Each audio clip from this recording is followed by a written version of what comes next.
नमस्कार मित्रांनो, स्वागत आहे तुमचं डी मराठी या यूट्यूब चॅनलवर। आज आपण एका अशा पवित्र स्थळाचा प्रवास करणार आहोत जिथे भक्तांच्या सर्व मनोकामना पूर्ण होतात।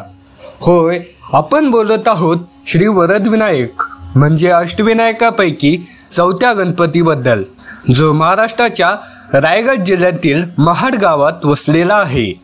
आजच्या या व्हिडिओमध्ये आपण श्री वरदविनायक मंदिराचे रहस्य, इतिहास, पौराणिक कथा, मंदिराची अनोखी रचना आणि जवळची दर्शनीय स्थळे याबद्दल सविस्तर माहिती घेणार आहोत। तर चला या व्हिडिओला सुरुवात करूया। भाग 1, श्री वरदविनायक म्हणजे काय? मित्रांनो, श्री वरदविनायक हे अष्टविनायकापैकी चौथे गणपती आहे। अष्टविनायक म्हणजे महाराष्ट्रातील 8 स्वयंभू गणपतीचं तीर्थक्षेत्र आणि यापैकी महाडचा वरदविनायक हा भक्तांच्या इच्छा पूर्ण करणारा गणपती म्हणून प्रसिद्ध आहे।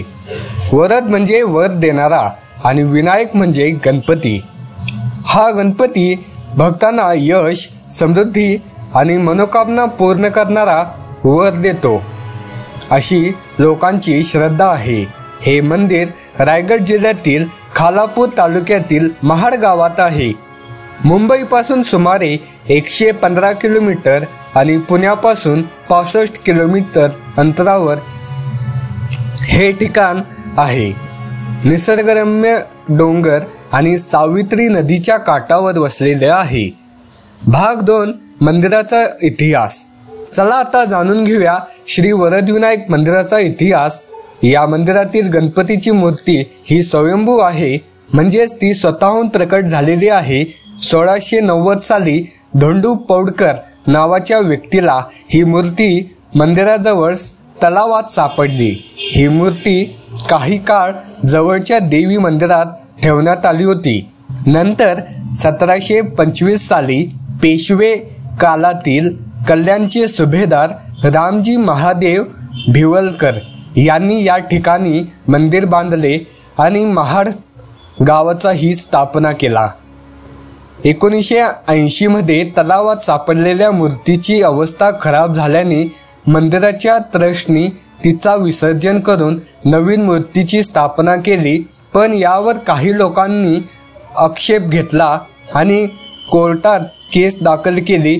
त्यामुळे आता मंदिरात 2 मूर्ती दिसतात, एक गाभाऱ्याच्या आत आणि दुसरी गाभाऱ्यात। भाग 3, पौराणिक कथा। आता आपण जाणून घेऊया पौराणिक कथा। प्राचीन काळात इंद्र नावाचा एक राजा होता, जो आपल्या वैभव आणि सामर्थ्यासाठी प्रसिद्ध होता। परंतु त्याच्या राज्यात एकदा भयंकर दुष्काळ पडला। प्रजा दुःखी झाली, पिके नष्ट झाली आणि पाण्याची टंचाई निर्माण झाली। राजा इंद्राने अनेक तज्ञ आणि पूजा केल्या, परंतु दुष्काळ संपला नाही। शेवटी त्याने आपल्या गुरुकडे मार्गदर्शन मागितले। गुरूंनी त्याला सांगितले की तो भगवान गणपतीची मनापासून उपासना करेल तर त्याच्या सर्व संकटाचे निवारण होईल।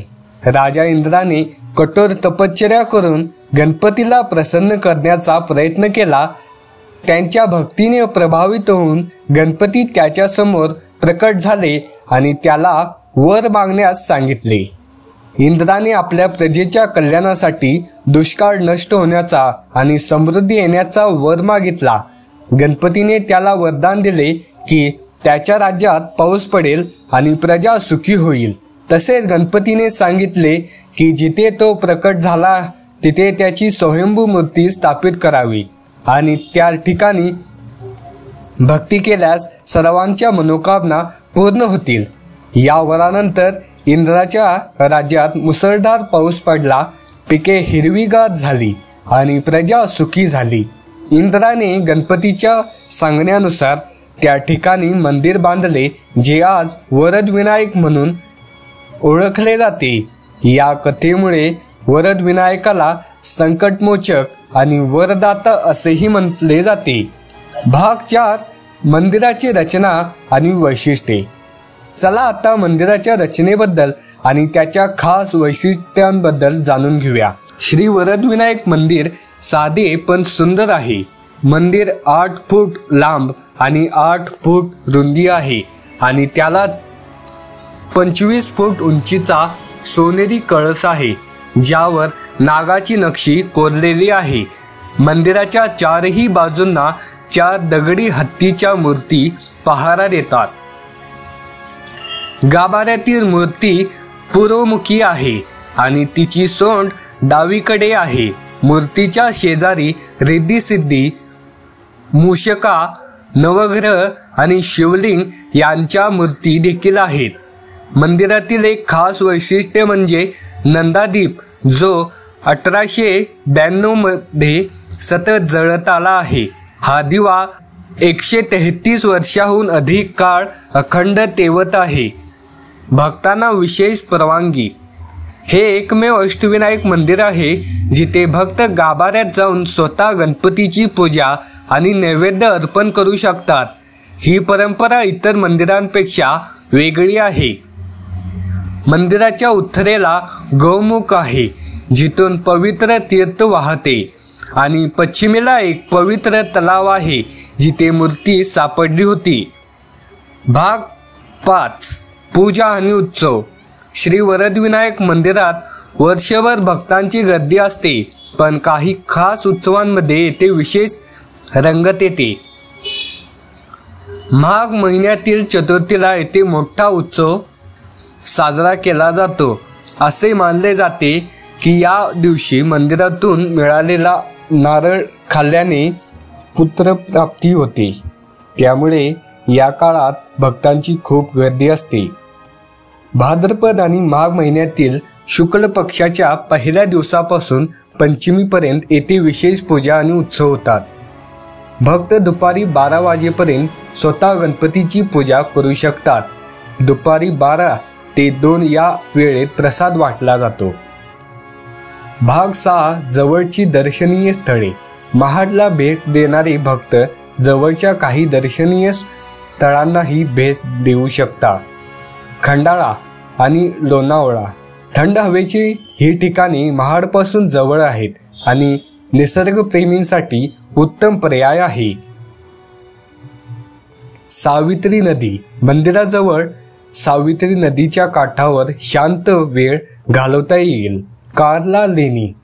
एकविरा देवीचे मंदिर आणि प्राचीन बौद्ध लेणी येथे पाहता येतात. भाग 7. येथे कसे पोहोचाल. महाडला पोहोचणे खूप सोपे आहे. रस्त्याने मुंबई पुणे मार्गावरून खोपिली मार्गे महाडला जाता येते. खोपिलीपासून मंदिर फक्त 3 किलोमीटर अंतरावर आहे. रेल्वेने जवळचे रेल्वे स्टेशन खोपली आणि कर्जत येथे आहेत. तेथून रिक्षा किंवा टॅक्सीने मंदिरापर्यंत पोहोचता येते. बसने महाडला नियमित बस सेवा उपलब्ध आहेत. मित्रांनो, श्री वरदविनायक मंदिर हा केवळ एक धार्मिक स्थळ नाही, तर एक आध्यात्मिक आणि निसर्गाच्या सान्निध्यातील अनुभव आहे. या मंदिरातील गणपती भक्तांच्या सर्व इच्छा पूर्ण करतो आणि मनाला शांती देतो. तुम्ही जर अष्टविनायक यात्रेचा विचार करत असाल तर महाडच्या श्री वरदविनायकाला अवश्य भेट द्या. आणि हो, तुम्ही येथे गेल्यावर तुमचा अनुभव आम्हाला कमेंट्समध्ये नक्की सांगा. जर तुम्हाला हा व्हिडिओ आवडला असेल तर डी मराठी चॅनलला सबस्क्राईब करायला विसरू नका. लाईक करा आणि बेल आयकॉन दाबा. आणखी अशा माहितीपूर्ण आणि मनोरंजक व्हिडिओसाठी आमच्या चॅनलला सबस्क्राईब करा. श्री गणेशाय नमः. धन्यवाद.